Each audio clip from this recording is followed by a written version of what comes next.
वैसे ही आपको कोई बाहर से जुगाड़ टाइप लगानी पड़ती है, जो एलईडी टाइप आती है वो वाली।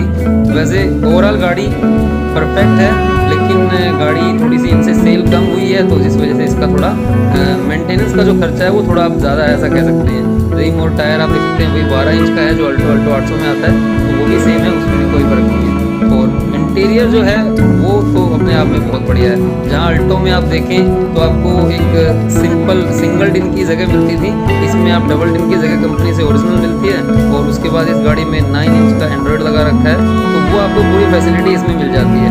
और आप अगर देखें तो इसमें जहाँ अल्टो के अंदर 4 इंच की स्पीकर की जगह थी, गत्तों में जगह ही नहीं थी, वहाँ इसके अंदर उस टाइम पे भी इसके 6 इंच की जगह इसके गत्तों में दे रखी थी, जो इसके लिए एक बहुत बड़ा प्लस पॉइंट है। और अगर बात करें इसकी सीटों की, तो उनका जो कंफर्ट लेवल है वो बहुत गजब का है, यानी आपको अल्टो 800 से आप कंपैरिजन कर ही नहीं सकते, प्राइस रेंज की वजह से कंपैरिजन कर रहे हैं। और जो स्पेस है वो अपने आप में बहुत अच्छा दे रखा है। इसके अंदर ड्यूल कलर जो है डैशबोर्ड वगैरह वो भी बढ़िया है, नीचे भी स्पेस है, ऊपर भी स्पेस है, आगे आपको एंड्रॉयड तक लगाने के लिए स्पेस मिल जाता है, 6 इंच के स्पीकर मिल जाते हैं, और साइड में भी आपको पूरी जगह मिल जाती है, साइड के गत्तों में भी। ओवरऑल अगर बात करें तो गाड़ी अगर एक छोटी परिवार के लिए अगर आप लेना चाहते हैं तो बहुत बढ़िया है। बस एक दो जगह पे आपको कॉम्प्रोमाइज़ करना पड़ेगा, यानी थोड़ी एवरेज अल्टो 800 से थोड़ी सी